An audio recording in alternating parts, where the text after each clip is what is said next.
It's the book of Ezekiel, chapter 38, verse 4. It says, "Now return thee back and put hooks into thy jaws, and bring thee forth, and all thy army, horse and horsemen, and army, and cloth, and all sorts of army, and great covered bucks, shields, all and swords." So this is a continuing where I left off at, part two of the prophecy updates. That's July the 1st, 2025.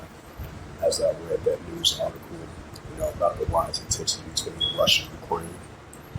So we definitely want to continue to see the Russian and warlike mindset as the Russia-Ukraine situation is only going to intensify. And that's what we see. This is the book of Matthew,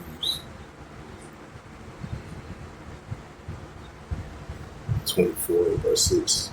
"And ye shall hear of wars and rumors of wars." Right, that's where we have wars and rumors of wars on an everyday basis, especially with the Russia-Ukraine situation heating up. See that you be no trouble for all these things must first come to pass, but then it's not yet. Right, so these wars and rumors of wars and nuclear escalations is going to come to pass. It's going to be fulfilled, but it's not going to end just yet. Matthew 24, verse 7. It says, "For nation shall rise against nation," right? Russia versus Ukraine. It says, "The kingdom against kingdom, and there shall be famines and pestilence and earthquakes in various places." It's the book of St. Mark, chapter 3, and verse 24. "And if a kingdom be divided itself, the kingdom can stand." Right, so we see a modern kingdoms being divided against itself, which cannot stand, as we see on an everyday basis. It's the book of Luke 21 and verse 25. "And there shall be signs in the sun and the moon and the stars, and all the earth progressive nations will complexities with one."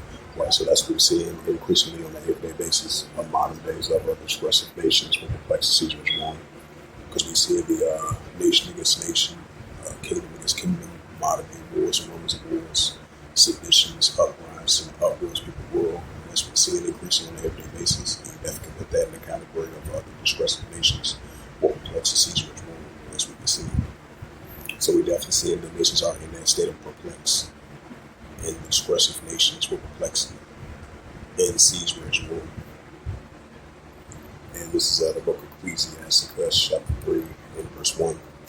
It says, "To everything there is a season, and a time for every purpose in heaven." Why? So we're definitely living in modern days of times and seasons, every purpose in heaven, which we're living in modern day biblical signs and the signs of times. And soon to come, the prophecy is going to come to pass and fulfill as well, too. This is Ecclesiastes, chapter 3. Yeah, this is book of Ecclesiastes, chapter 3, and verse 8.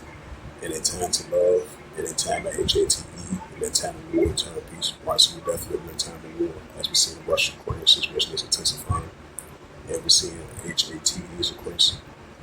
And that goes into the seditions, the uprises, which people will lawlessness and iniquities abounding, so we're definitely increasing more and more in these times.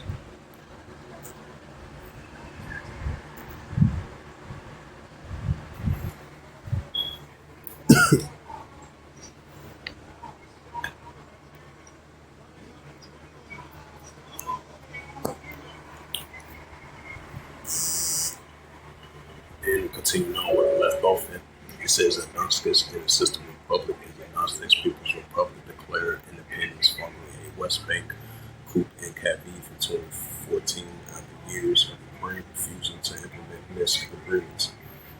Kyiv continues to shelling in civilian areas in the breakaway regions. Russia launched a special military operation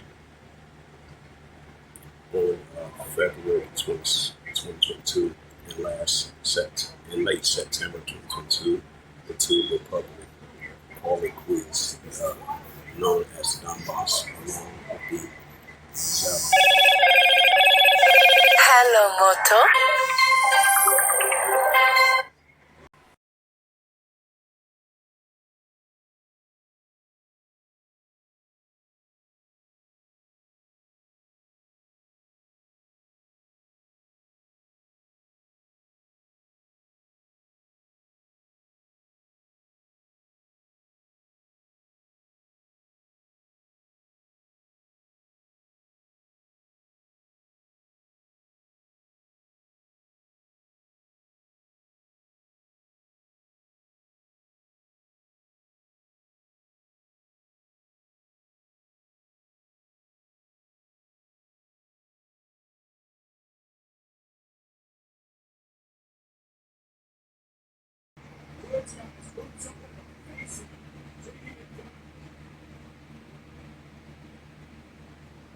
And it says on Monday, the governor, Moain Paskachin, announced that Russian military has taken control in the entire of the Lufthansa People's Republic of ER.